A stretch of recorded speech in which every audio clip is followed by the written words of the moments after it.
Hey everyone, this is Glen here. Welcome back. Hope you are all doing well.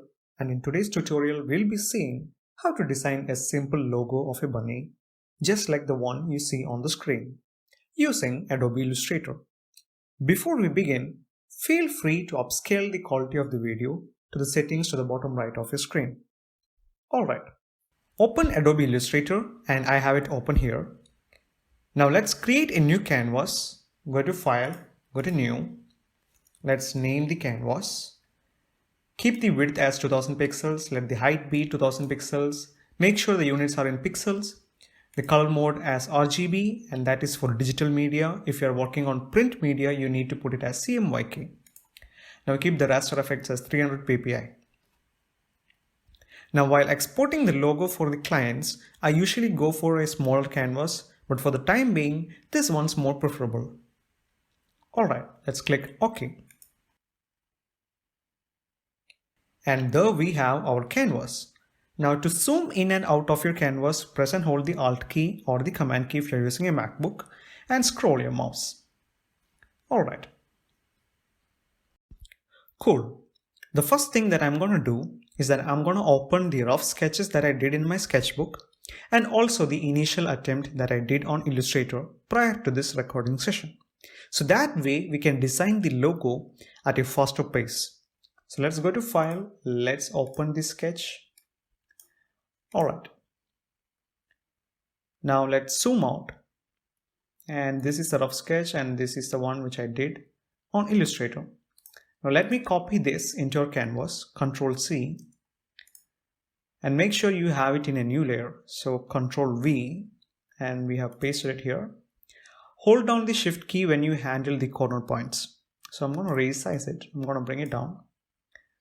Alright, now I'll bring the same thing back again, Ctrl C.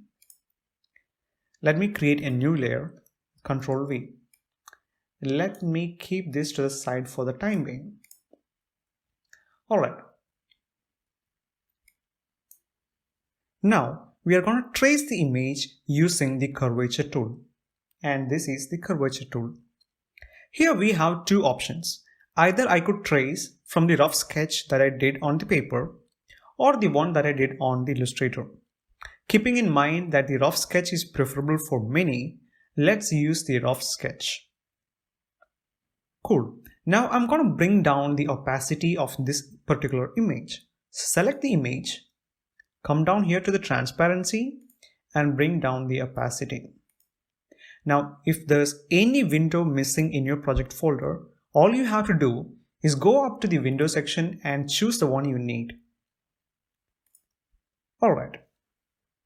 Now, before we trace, I'm going to create a new layer above the rough sketch. So I'm going to create a new layer here. Let's hide this one.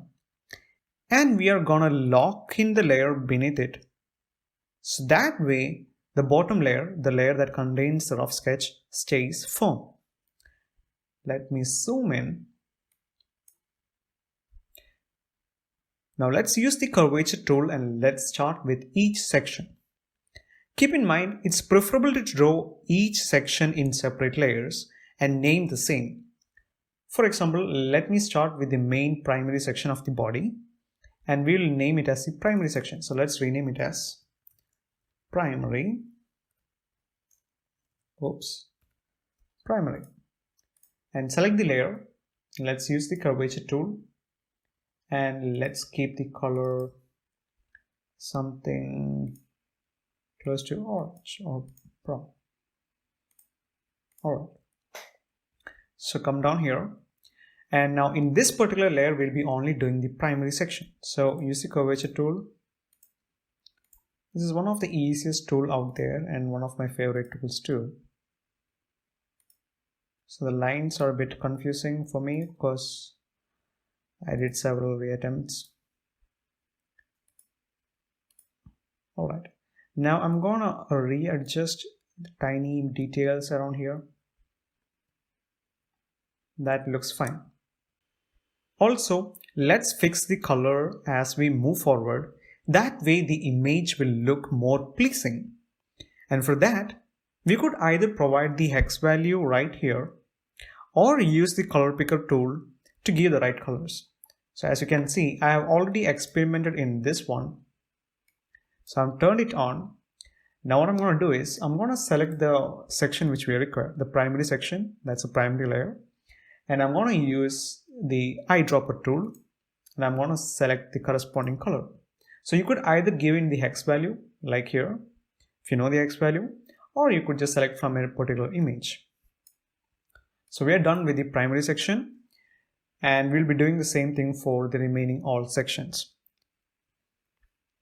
Now let's create a new layer and let's rename it as head. Alright, now let's do the head section. We could change the color beforehand, so I'm going to do that right now. So I change the color.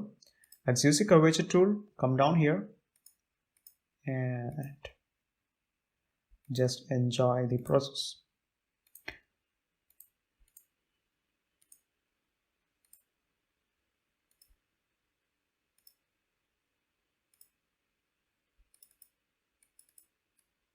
So when you double click, the line turns into a sharp point or a curved point. Depends upon how you want them.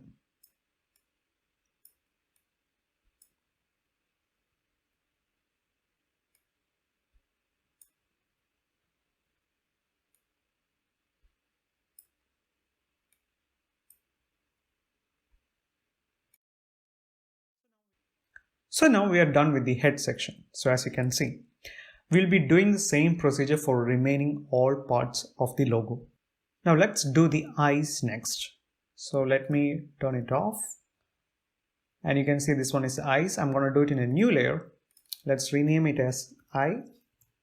So as you can see, down the road when you do each section in a separate layers, it becomes way more organized and way more easier to handle. And for the eye, I'm going to change the color to white and I'm going to draw a circle. So use the ellipse tool, hold down the shift key. That way it turns into a perfect circle. If you don't use the shift key, it turns into an ellipse or, not a perfect circle. So hold on the shift key, you get a perfect circle and it gets filled. In case you are getting a stroke, that means it doesn't fill. That's particularly mainly because of this option right here. So if you have a stroke, click it down over here and it turns into a fill option. Alright, now we have the eye. Let's turn on the head. As you can see, it's coming together. Now let's do the nose. Now, the remaining procedure is exactly the same. So I'm going to fast forward so that way I can save your time.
Alright, and there we have our final logo. Now if you want to export, you could just go to File and Export for Screens. Choose a location and then export the artboard. It will create a PNG folder and then you could just open it and then see our logo. It's as simple as that. And there you go. Hope you liked it. If you loved the content, give a like. If you wish to see more similar tutorials, do subscribe. See you guys in the next video. Bye bye.